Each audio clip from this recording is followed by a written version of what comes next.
Bonjour tout le monde, suite à la demande de beaucoup de personnes qui sont soit abonnées sur notre chaîne YouTube, soit présents sur Facebook ou Instagram, on va faire la collecte de tous les extraits gratuits de la préparation des AEC de médecine générale. On va les mettre sur une seule vidéo qui sera disponible sur deux parties. Donc cette vidéo, ça sera la première partie des extraits gratuits de la préparation des AEC de médecine générale. Je vous rappelle que ces extraits, ils permettent de découvrir encore plus la pédagogie de la formation qui est une préparation complète des AEC de médecine générale qui est présente sur le site web de Bhouri Academy. Et pour ceux qui veulent avoir une petite préparation gratuite, en étant persuadés que la moindre information, elle peut servir le jour de l'examen. Donc je vous rappelle, pour ceux qui veulent s'inscrire, il faut juste aller sur le site web de Bhouri Academy. Je vous mets le lien du site web en dessous de cette vidéo. Et voilà, donc je vous laisse avec la première partie de ces extraits gratuits de la préparation des AEC de médecine générale.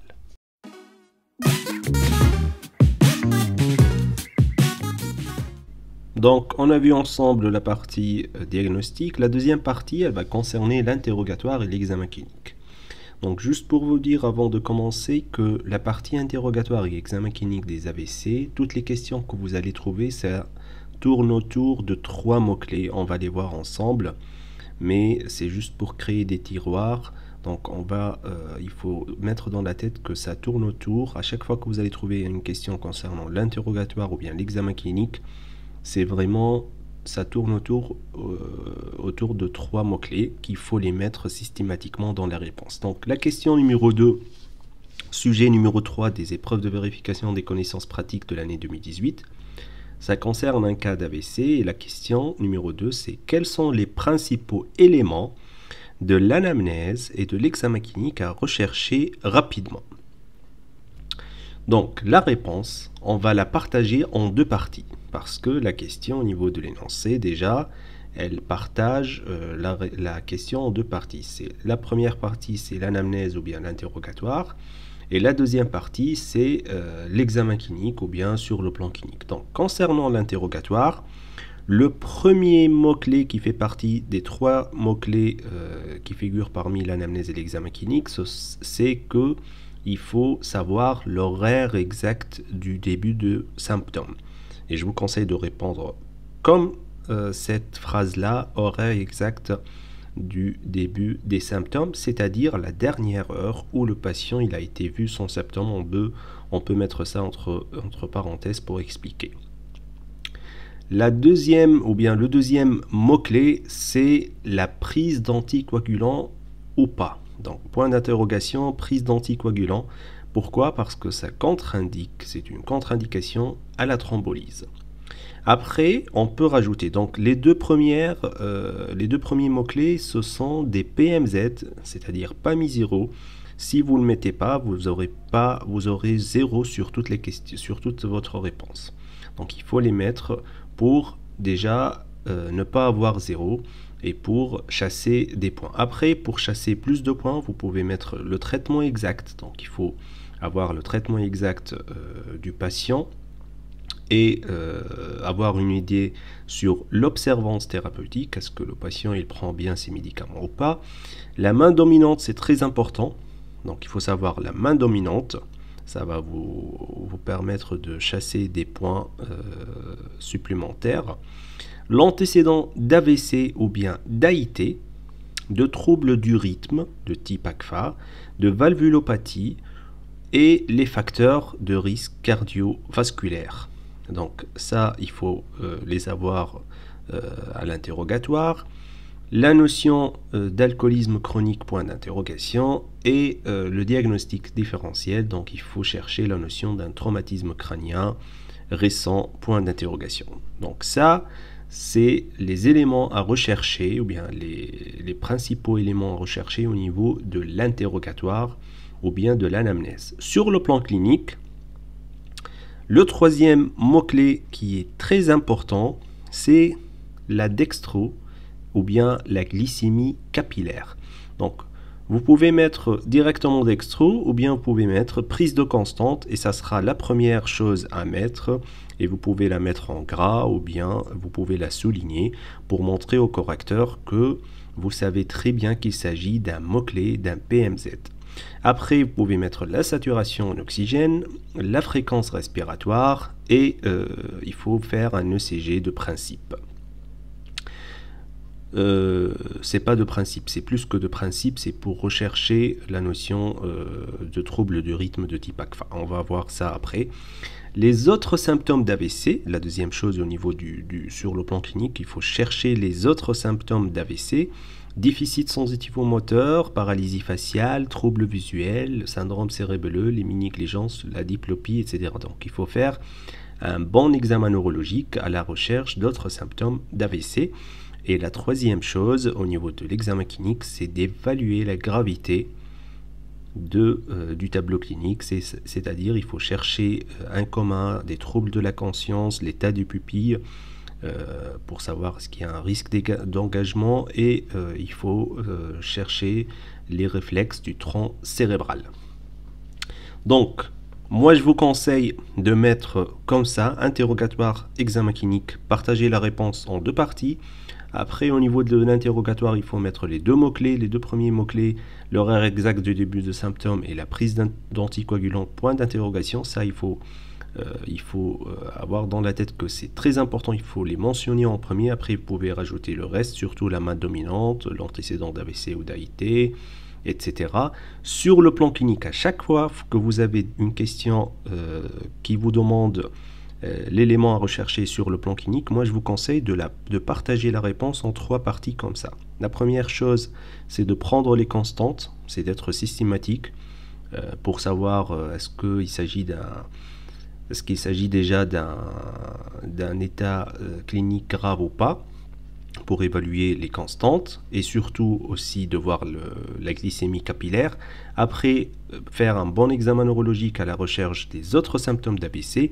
Et la troisième chose, c'est d'évaluer la gravité de l'AVC. Donc voilà. Une autre question, là c'est pas une question qui figure parmi les questions des annales, c'est une question que j'ai trouvée dans les ECN du concours français, mais on peut avoir une question pareille. Pourquoi? Parce que ça parle aussi des trois mots-clés. Donc on peut avoir une question pareille dans les EVC. Donc une infirmière dans les étages, c'est-à-dire que vous êtes aux urgences, médecin aux urgences, et une infirmière pendant la garde vous appelle dans les étages lors de votre garde aux urgences pour une suspicion d'AVC. Quelles sont les trois questions que vous lui poserez par téléphone avant de monter? Donc, ça, c'est une question qui est très intelligente. Donc, elle vous appelle par téléphone et vous avez trois questions à lui poser par téléphone avant de monter. Donc, elle vous appelle pour une suspicion d'AVC. C'est pas un diagnostic certain. Et vous voulez être informé concernant trois questions avant de monter. Donc, les trois questions, comme je vous ai dit, ça tourne autour des trois mots-clés les plus importants qui sont l'horaire exact du début de symptômes. Et pourquoi? Parce que ça va conditionner la prise en charge interventionnelle, car si le délai il est entre l'apparition des symptômes et la confirmation de l'AVC, il est inférieur à 4h30, c'est une indication à la thrombolyse en dehors, bien sûr, des contre-indications de la thrombolyse. Donc c'est pour ça qu'on pose les questions sur l'horaire exact du début de symptômes. Et ça, c'est à chaque fois que vous recevez un appel ou que vous recevez un patient qui est venu pour une suspicion d'AVC, le premier réflexe que vous devez avoir dans la tête, c'est de poser la question concernant l'horaire exact du début de symptômes. La deuxième chose, c'est pour poser le diagnostic différentiel de l'AVC parce qu'on est toujours devant une suspicion d'AVC. Donc, c'est de faire la dextro, la glycémie capillaire parce que l'hypoglycémie elle peut mimer un AVC. Et la troisième chose, c'est la prise d'anticoagulants, point d'interrogation, comme on a vu, parce que c'est un argument déjà en faveur d'un AVC hémorragique, et on va voir ça en détail après. Donc ça, c'est concernant le mécanisme. Et comme on a vu, c'est une contre-indication à la thrombolyse. Donc vous voyez, par téléphone, ça tourne autour de ces trois mots-clés qu'il faut avoir dans la tête. Une autre question, c'est la question du sujet numéro 4, question des EVC pratiques de l'année 2014. Donc vous consultez dans votre cabinet en ville, donc là vous êtes en cabinet, et vous êtes appelé à 9h30 par votre secrétaire. Une patiente de 49 ans présente d'après sa fille des difficultés à parler. Donc ça, c'est pas trop clair, c'est des difficultés à parler. Dans ses antécédents, on note une chirurgie il y a 10 ans pour un goitre, un diabète et une HTA. Donc ça, il vous donne quelques facteurs de risque cardiovasculaire. La fille souhaiterait amener sa mère en consultation de médecine générale. Donc la fille, elle appelle la secrétaire par téléphone et elle lui donne quelques renseignements concernant l'état de sa mère. Et elle souhaiterait amener sa mère en consultation de médecine générale. Elle est très angoissée et demande à ce que sa mère soit vue rapidement, d'autant que les troubles se sont installés brusquement après le petit déjeuner. Donc là, il vous donne l'horaire, une petite information concernant l'horaire. Donc là, vous êtes appelé à 9h30 et les troubles se sont installés brusquement après le petit déjeuner. C'est pour ça qu'il faut suivre l'énoncé. Donc, c'est pas gratuit qui vous donne l'heure au départ 9h30. Après, on a le petit déjeuner, donc ça doit être, on va dire, entre 7h30 et 8h30. Vous décidez de rappeler la fille. Quels sont les deux éléments principaux à recueillir au téléphone? Donc vous voyez là, il vous donne les deux éléments. Donc parfois, on est amené à donner que deux éléments. Donc il faut savoir que lorsqu'il vous demande deux éléments, on va choisir l'horaire exact et la dextro. Et on peut mettre en remarque, rechercher également la prise d'anticoagulants.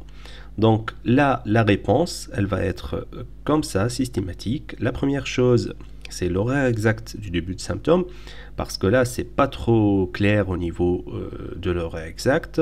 Se sont installés brusquement après le petit déjeuner, alors qu'on ne sait pas c'était à quelle heure. Et surtout, parce que c'est pas trop clair au niveau du tableau clinique. Donc elle a des difficultés à parler plutôt qu'un tableau neurologique. Donc il faut faire dextro-glycémie capillaire parce qu'une dose d'insuline rapide, surtout que la patiente elle est diabétique, trop élevée, peut entraîner une hypoglycémie malgré la prise du petit déjeuner. Il faut se méfier parce que le fait de prendre le petit déjeuner, c'est pas un élément sûr que la patiente n'est pas en hypoglycémie. Elle peut avoir une dose d'insuline très rapide, très élevée, qui peut entraîner une hypoglycémie malgré qu'elle a pris son petit déjeuner. Et vous pouvez mettre en remarque pour montrer au correcteur que vous savez aussi le troisième élément, vous pouvez mettre en remarque, rechercher également la prise d'anticoagulants. Donc voilà, il faut répondre comme ça pour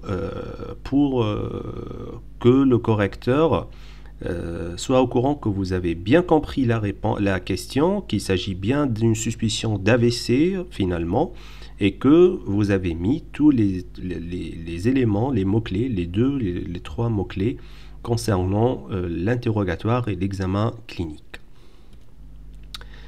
Après, on a une autre question, donc j'essaye de vous montrer toutes les questions parce que ça diffère. Parfois, il vous demande 3, parfois 2, et là, on va voir qu'il vous demande juste un seul paramètre. Donc, la question numéro 4, sujet numéro 1 des épreuves de vérification des connaissances fondamentales de l'année 2016. Quel est le paramètre qui conditionne la prise en charge interventionnelle devant un AVC? Donc là, on va choisir des trois le paramètre. Le seul paramètre, c'est l'horaire exact du début de symptômes. Donc, c'est la dernière heure où le patient a été vu sans symptômes. Donc, vous voyez, si on va classer les trois paramètres par ordre d'importance, on va dire, le premier, ça sera l'horaire exact du début de symptômes. Le deuxième, ça sera la dextrose. Si vous demande deux, vous donnez ces deux-là et vous donnez la troisième chose, le troisième mot-clé en remarque. Et sinon, s'il vous demande trois questions ou trois éléments, vous mettez les trois éléments avec la prise d'anticoagulant en dernier.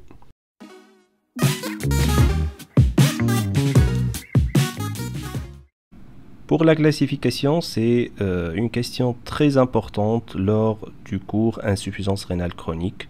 Vous aurez sûrement, lorsque vous aurez un sujet concernant l'insuffisance rénale chronique, vous aurez sûrement une question concernant la classification. Donc la question numéro 2, sujet numéro 4, EVCF 2018. À partir de quel débit de filtration le patient il a une insuffisance rénale modérée et sévère?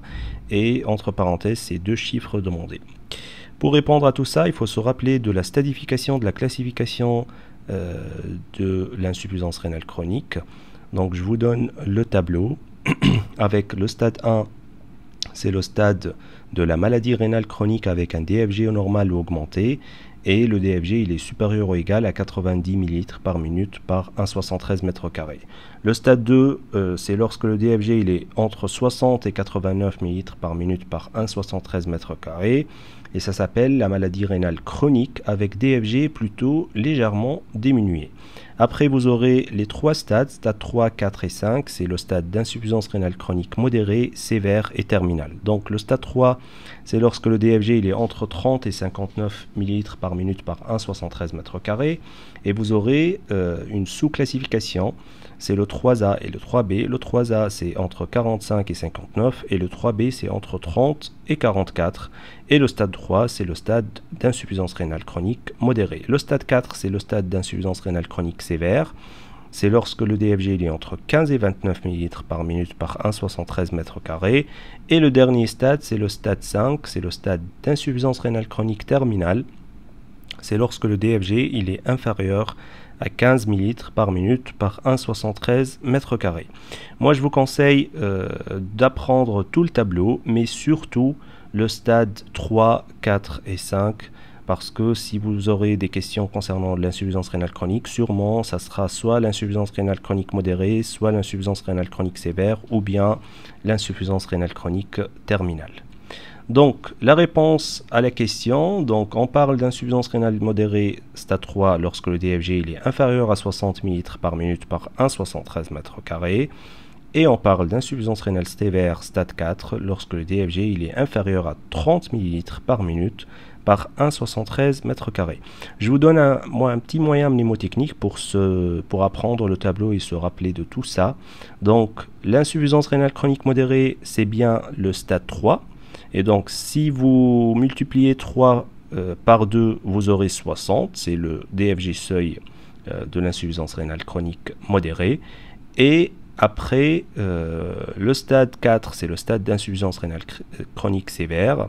C'est lorsque vous divisez 60, qui est le DFG de l'insuffisance rénale chronique modérée, vous le divisez par 2, vous aurez le DFG seuil, c'est égal à 30.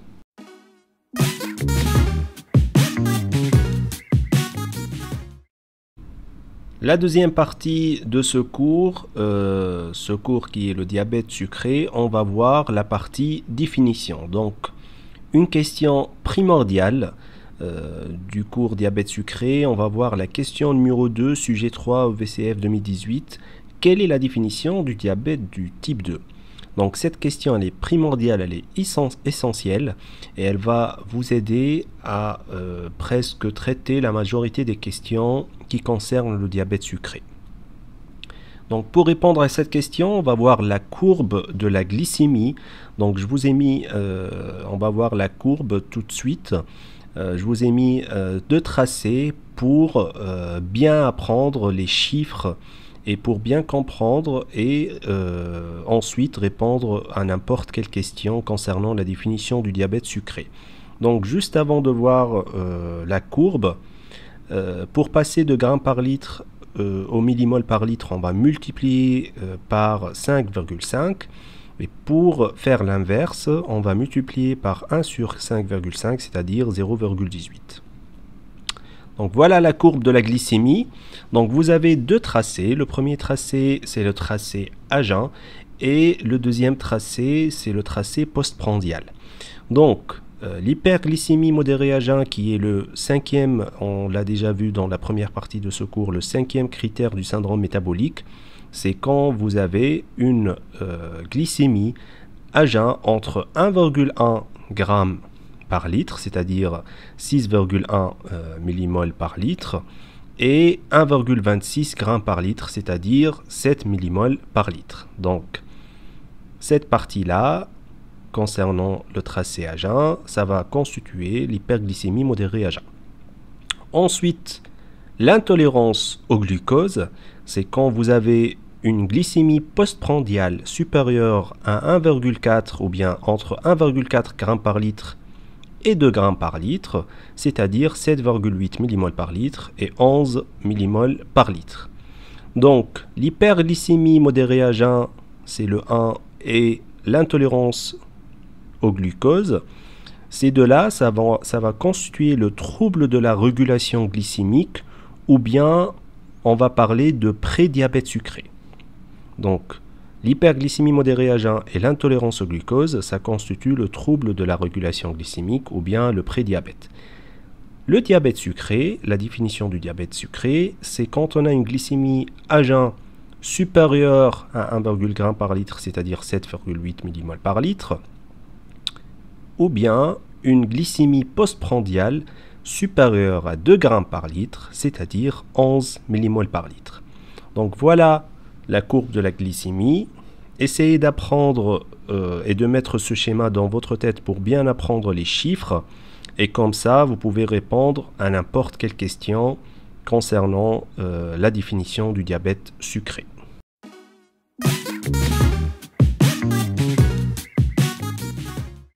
La deuxième partie de la question 3, quels sont les éléments à rechercher à l'interrogatoire en faveur d'une pathologie coronarienne? Donc, cette question, elle est vraiment très fréquente, et si vous prenez les dernières questions des annales, donc ça se répète fréquemment.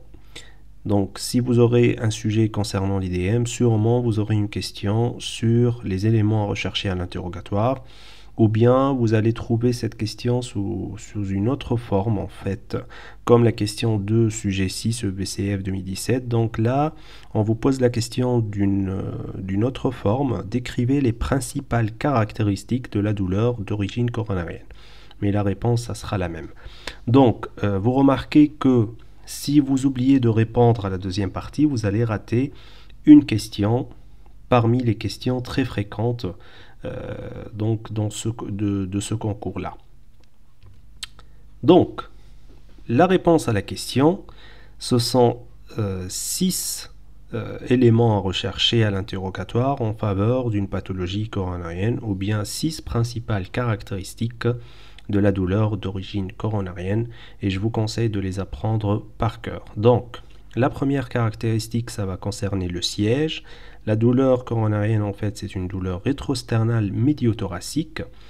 Le type de la douleur, c'est une douleur constrictive à type de poids ou d'étau, c'est-à-dire à type d'oppression thoracique, et vous trouvez ça fréquemment dans les bouquins. Donc un patient qui consulte pour une oppression thoracique, c'est parmi les critères en faveur d'une douleur coronarienne. L'irradiation qui est au cou, à la mâchoire, aux épaules ou bien au bras gauche. L'intensité, elle est souvent forte, permanente. Les signes d'accompagnement, souvent on trouve des signes tels que l'anxiété, les nausées et les vomissements, donc avec la douleur coronarienne. Et le dernier critère, c'est que la douleur coronarienne, elle est désignée du plat de la main. Donc les 6 critères, je vous donne un petit moyen mnémotechnique pour les apprendre, pour les retenir par cœur. Donc c'est le ST2SD.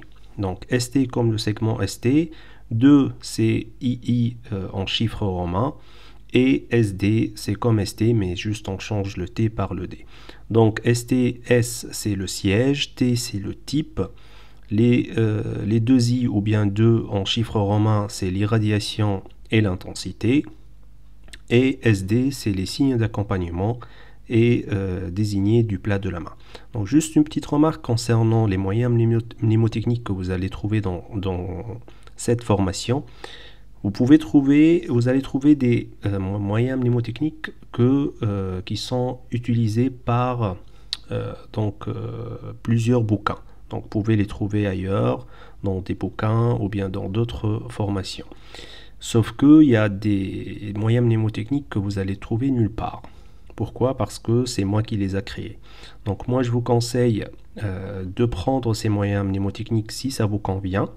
Sinon, si vous voulez créer vos propres moyens mnémotechniques, eh ben c'est parfait. Mais parmi les avantages de cette formation, c'est de vous faire gagner du temps. Et le fait de prendre ces moyens mnémotechniques directement, ça vous fait gagner du temps énormément. Donc, voilà un petit moyen mnémotechnique si vous voulez retenir les principales caractéristiques de la douleur d'origine coronarienne.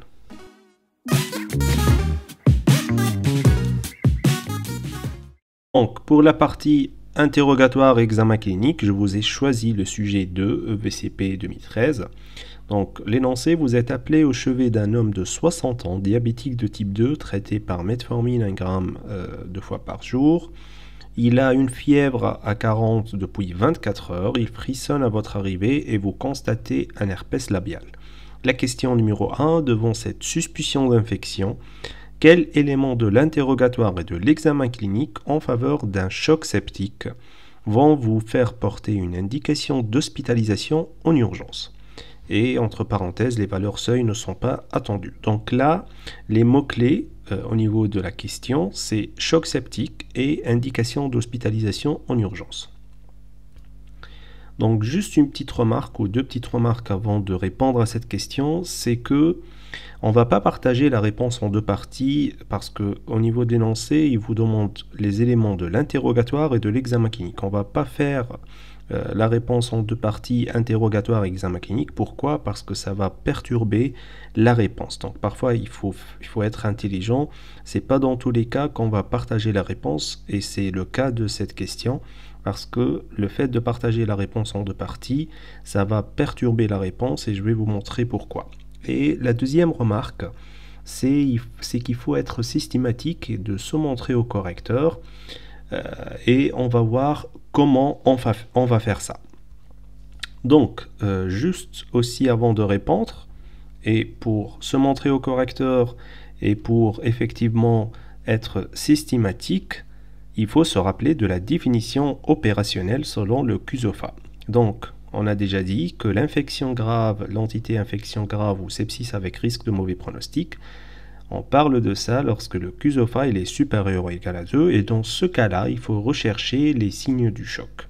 Donc, on va répondre à cette question. Comment? On va répondre, on va dire si CUSOFA. Pourtant, là, on vous a pas demandé le CUSOFA, on vous a rien dit concernant le score de CUSOFA, mais pour se montrer au correcteur, pour montrer qu'on assimile très bien les notions et les nouvelles définitions qui sont là depuis 2016, on va dire si CUSOFA supérieur ou égal à 2, et on met entre parenthèses les critères du CUSOFA, hypotension, confusion, polypnée, rapidement sans rentrer dans les détails, parce que déjà au niveau de la question, il vous a dit que les valeurs seuil ne sont pas attendues. Donc hypotension, confusion, polypnée, on va faire deux choses. La première chose, on va rechercher les signes en faveur d'un état de choc septique. Et puisqu'on parle d'un état de choc septique, donc la deuxième chose, c'est de rechercher les points d'appel infectieux en faveur de l'origine septique du choc. Et c'est comme ça qu'on va partager la réponse. C'est pour ça, le fait de partager encore la réponse en interrogatoire et examen clinique, ça va perturber la réponse parce que le partage de la réponse, ça va être surtout concernant les signes en faveur de l'état de choc. Et la deuxième partie, c'est les points d'appel infectieux en faveur de l'origine septique du choc. Donc, la première partie, c'est si CUSOFA supérieur ou égal à 2, hypotension, confusion, polypnée, on va rechercher les signes en faveur d'un état de choc septique, qui sont les signes généraux et les signes d'hypoperfusion. Les signes généraux d'état de choc, qui sont l'hypotension artérielle sur le plan hémodynamique. On a l'hypotension et la tachycardie. Sur le plan respiratoire, on a la polypnée et les signes de lutte respiratoire. Et là, encore une fois, on ne va pas donner les chiffres parce que déjà, les valeurs seuil au niveau de la question ne sont pas attendues. Donc, pas besoin de mettre polypnée supérieure ou égale à 22, etc. Donc, parce que ce n'est pas demandé dans la question. Donc, on va dire juste hypotension, tachycardie, polypnée, signes de lutte respiratoire, sueur. Et il ne faut pas oublier la fièvre, car là, on parle toujours d'état de choc septique. Donc ça, c'est au niveau des signes généraux. La deuxième partie, c'est les signes d'hypoperfusion. Les signes d'hypoperfusion sur le plan neurologique, c'est les troubles de la conscience. Sur le plan cutané, on a pas mal de signes d'hypoperfusion qui sont l'extrémité froide, le temps de recoloration augmenté, les marbrures, la cyanose et la langue rôtie rouge et sèche. Sur le plan hémodynamique encore, on a les peaux périphériques qui sont faibles et sur le plan rénal, on a l'olucurie. Donc, on a fini avec les signes en faveur d'un état de choc qui sont les signes généraux comme on a vu et la deuxième chose, c'est les signes d'hypoperfusion. La deuxième partie de la réponse, on va rechercher les points d'appel infectieux en faveur de l'origine septique du choc. Et on va partager la réponse, la partie point d'appel infectieux, en deux parties encore, qui sont rechercher la porte d'entrée et rechercher la localisation secondaire. Et pour ça, je vous donne un petit moyen mnémotechnique, parce que là, je vous donne pas mal d'informations. Donc, un petit moyen mnémotechnique pour retenir les points d'appel infectieux en faveur de l'origine septique du choc. Donc, retenez Kurt Paz ou bien cordon passe. Donc, Kurde, c'est cutané, donc au niveau de la porte d'entrée, c'est cutané, donc on va rechercher un érysipèle. U, c'est tout ce qui est urinaire, donc une porte d'entrée urinaire, donc on va faire le TR, le toucher rectal. On va bien sûr faire la bandelette urinaire sur le plan donc clinique et on va faire la palpation aussi lombaire. R, c'est respiratoire, donc on va rechercher les crépitants, les râles crépitants, la notion d'expectoration. Et D, c'est port d'entrée digestive, donc rechercher la notion d'ictère, faire un examen abdominal avec recherche de défense, contracture, etc. Donc ne rentrez pas trop dans les détails, il faut juste citer surtout les ports d'entrée, il faut retenir les ports d'entrée et mettre donc lors de chaque port d'entrée un petit examen sur le plan interrogatoire et examen clinique, qu'est-ce qu'on fait rapidement.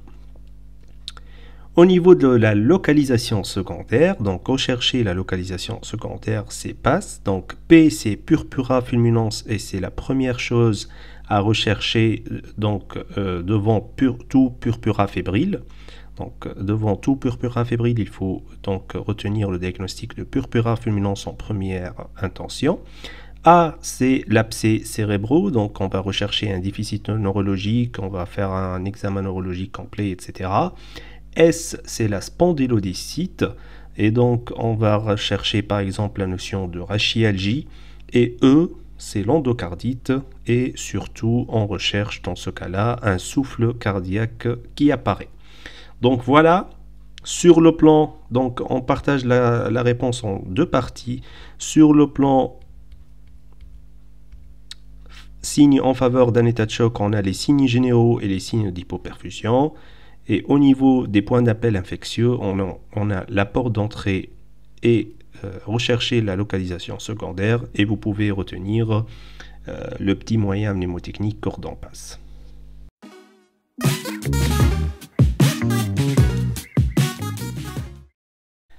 Un autre cas clinique sur le purpura fulminans pour vous montrer qu'il y a une diversité de cas cliniques et que il faut toujours faire attention et bien lire l'énoncé. Donc, pour la conduite à tenir, une autre question. Vous êtes dans votre cabinet médical et là, vous n'êtes pas dans les urgences, vous n'êtes pas dans l'hôpital et vous recevez Monsieur B qui présente des papules purpuriques évoquant dans un contexte fébrile un purpura fulminans et c'est la même question. Que faites-vous ? Donc, la conduite à tenir, ça diffère au cabinet médical. Par analogie à ce qu'on a vu lors de la question précédente, on va garder l'isolement type gouttelette par masque chirurgical pour le patient et le personnel.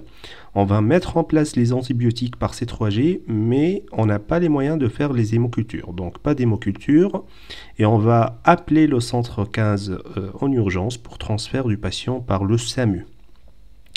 Je vous conseille de mettre des remarques lorsqu'il y a une question comme ça, donc pour montrer au correcteur que vous avez bien compris la question et que vous avez en tête tous les réflexes. Donc, vous mettez en cabinet médical, pas de moyen de faire les hémocultures, donc on donne directement les antibiotiques car pronostic vital engagé en absence d'antibiotiques. Il faut mentionner l'heure de la prise d'antibiotiques sur la lettre du transfert du patient.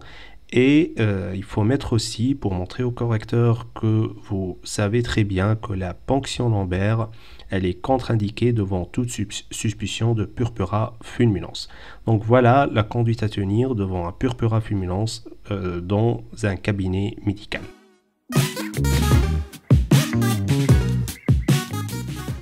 La dernière partie de ce cours, l'endocardite aiguë infectieuse, c'est la partie traitement. Donc, on enchaîne avec le même cas clinique, sujet 3 EBCP 2014. Et là, la question numéro 3, devant le diagnostic que vous avez évoqué, ou bien que vous évoquez, quel traitement médicamenteux? Et là, on vous dit le nom de la ou des molécules sans les posologies. Donc, on vous demande juste le nom des molécules. Donc, quel traitement médicamenteux prescrivez-vous en urgence et en première intention pour traiter votre patient? Là, je vous ai mis le mot clé en urgence et en première intention en rouge. Pourquoi? Parce qu'il faut bien comprendre qu'est-ce que ça veut dire en urgence et en première intention. En fait, traitement en urgence et en première intention, c'est l'antibiothérapie probabiliste. Donc là, on vous demande le traitement par antibiothérapie probabiliste devant une suspicion d'endocardite aiguë infectieuse. Il faut savoir que l'antibiothérapie probabiliste a ses indications en cas d'endocardite infectieuse aiguë. Et il faut bien sûr faire des hémocultures juste avant. Donc on va prescrire l'antibiothérapie probabiliste juste après les hémocultures.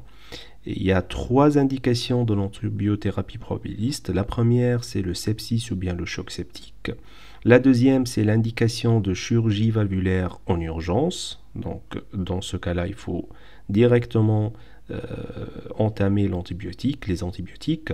Et la troisième indication, c'est la forte suspicion clinique d'endocardite infectieuse, d'autant plus si on trouve des images évocatrices au niveau de l'écho-cœur.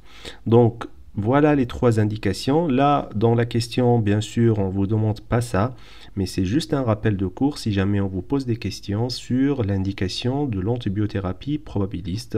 Et bien sûr, comme je vous ai dit, il faut faire les hémocultures juste avant.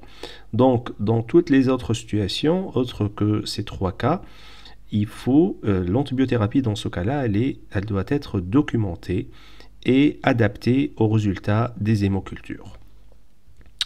Donc, le traitement, il y a un schéma thérapeutique de l'antibiothérapie probabiliste et le schéma, c'est en fonction en fait de l'âge de la prothèse de la valve prothétique. Donc, il y a 2 cas, c'est en fonction de l'âge.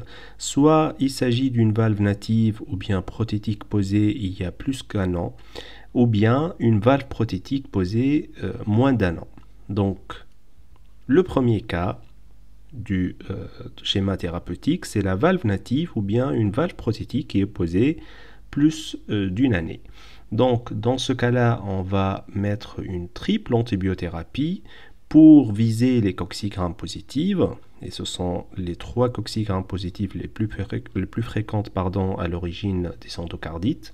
Donc, on va mettre de l'amoxicilline pour viser le streptocoque et l'entérocoque qui sont sensibles à l'amox, la cloxacilline ou bien oxacilline pour viser le staphylocoque aureus sensible à la méticilline, et la gentamicine, le 3e antibiotique, pour donc une rapidité d'action. Si la valve prothétique elle est posée moins d'1 an, dans ce cas-là, on met une triple antibiothérapie et on vise essentiellement le staphylocoque aureus résistant à la méticilline. Et on va mettre de la vancomycine, de la gentamicine pour la rapidité d'action et la rifampicine en fait, parce que le staphylocoque aureus résistant à la méticilline, il crée une couche bifibre qui empêche l'entrée des antibiotiques et donc la rifampicine, elle va aider à la pénétration des antibiotiques. Donc, juste une petite remarque concernant la durée du traitement, c'est très variable, c'est pas à savoir, mais juste donc pour vous, c'est 4 à 6 semaines, donc au minimum 4 à 6 semaines au moins. Donc, si on revient à notre cas clinique, donc là, je vous ai mis donc en rouge dans l'énoncé que le patient il a été opéré d'un remplacement valvulaire aortique en 2011 avec une valve de port. Et on est en avril 2014. Donc l'homme âgé de 70 ans, il est hospitalisé en avril 2014. Donc là, la prothèse valvulaire posée, elle est il y a plus d'un an. Donc, juste une petite remarque. Vous pouvez savoir et vous pouvez avoir donc la réponse dans la tête avec le nom des 3 antibiotiques, mais vous pouvez donc répondre très mal à la question. Moi, je vous conseille de répondre comme ça pour avoir une note complète et pour avoir une bonne réponse. Donc, vous dites une triple antibiothérapie probabiliste en urgence après les prélèvements des hémocultures, puis adaptée en attendant une documentation microbiologique. Vraiment, je vous conseille de ne pas oublier, de n'oublier aucun mot de cette petite, ce petit paragraphe. Donc vous dites triple antibiothérapie probabiliste en urgence après les prélèvements des hémocultures, puis adapté en attendant une documentation microbiologique. Et cette triple antibiothérapie, elle sera à base d'amoxicilline, de cloxacilline ou bien oxacilline, et le troisième, ça sera la gentamicine et en intraveineux bien sûr. Donc voilà l'antibiothérapie en urgence et en première intention, le traitement antibiotique probabiliste à mettre en place devant une endocardite aiguë infectieuse.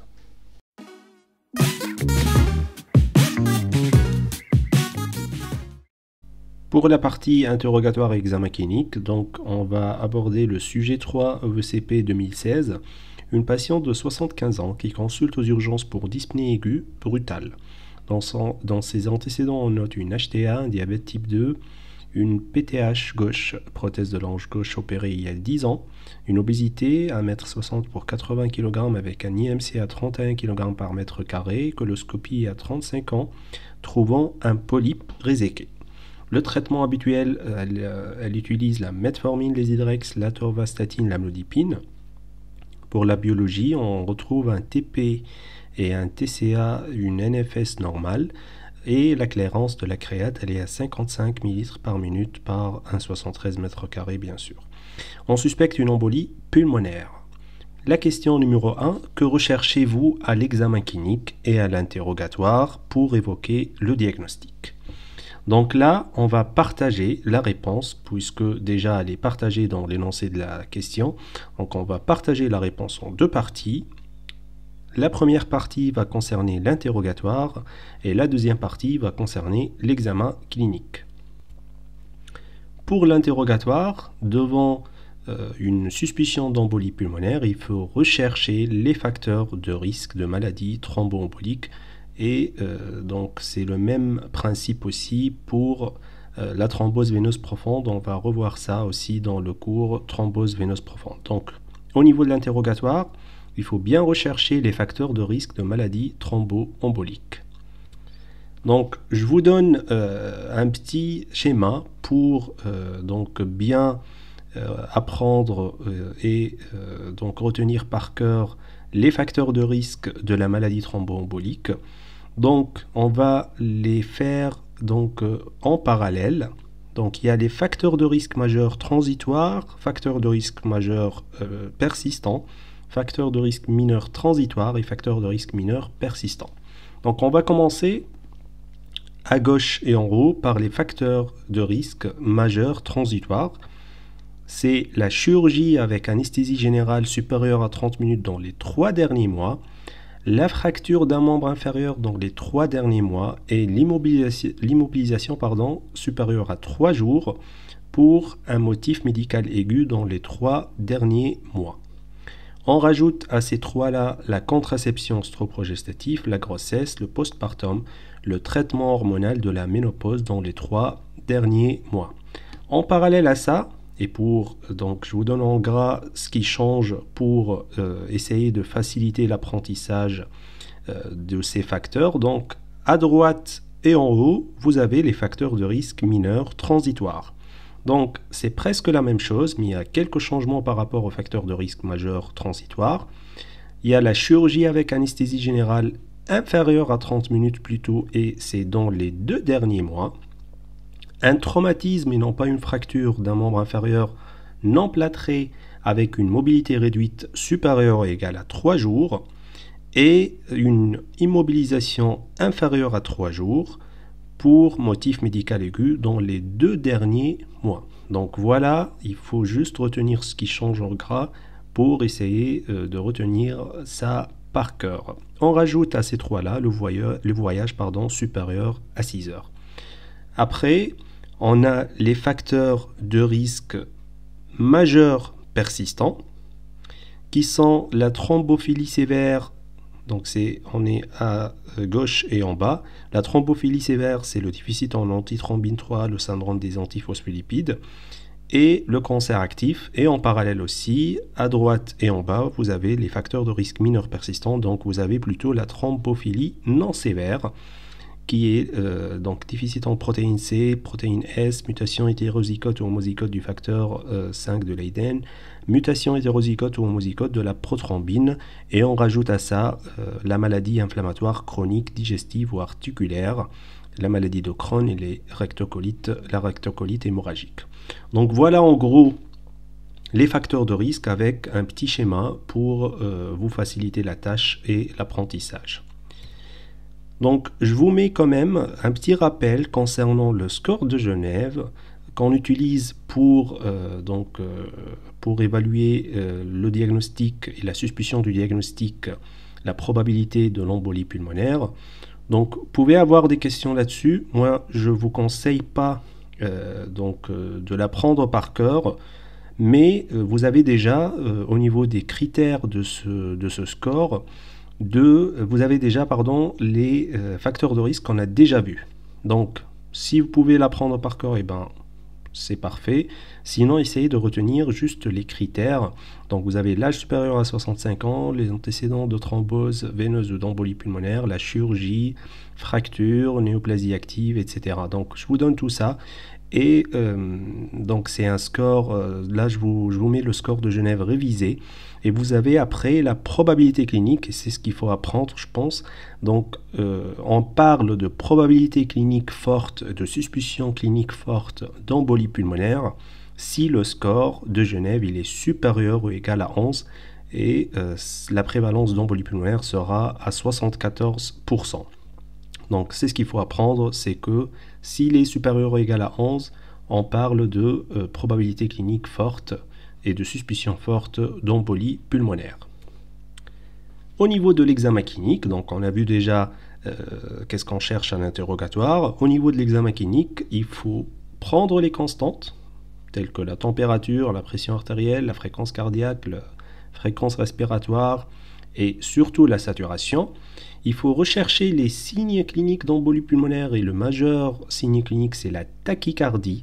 Après, on peut chercher la dyspnée, on peut chercher l'hémoptysie, la douleur thoracique, la fièvre. Et comme je vous ai dit, les cas cliniques d'embolie pulmonaire, ils se présentent généralement soit sous forme de dyspnée, soit sous forme d'hémoptysie, soit sous forme de douleur thoracique. Il faut chercher aussi les signes de gravité qui sont très importants, tels que l'état de choc, les signes d'état de choc, les signes d'insuffisance cardiaque droite avec la turgescence jugulaire, le reflux hépatojugulaire et les œdèmes des membres inférieurs. Et en dernier, donc on cherche les signes de thrombose veineuse profonde. Donc on fait une bonne palpation des mollets à la recherche de signes de Homans qui va se présenter sous forme de douleur du mollet à la dorsiflexion du pied. On cherche aussi l'œdème rouge chaud douloureux qui est en faveur de la thrombose veineuse profonde et la perte du ballon du mollet. Donc voilà ce qu'on cherche à l'examen clinique et aussi à l'interrogatoire devant une suspicion d'embolie pulmonaire.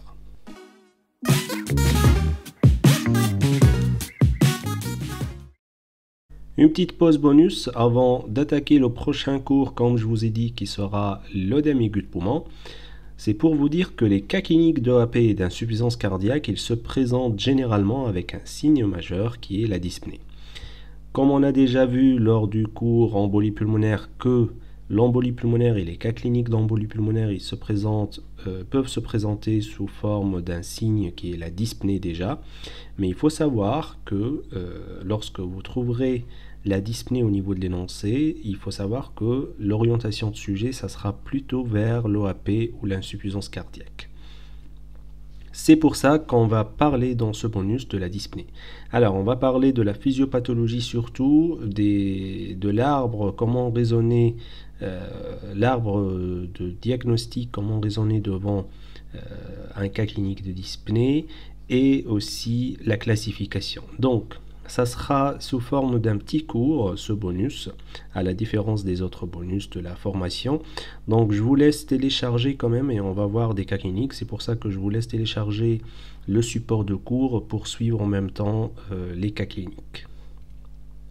On va commencer par la physiopathologie de la dyspnée. Donc je vous ai choisi le sujet 4 VCP 2017, la question numéro 1.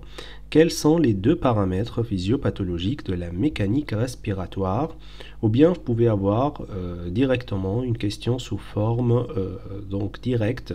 Quelles sont les différentes causes d'une dyspnée? Donc pratiquement c'est la même réponse au niveau des deux questions.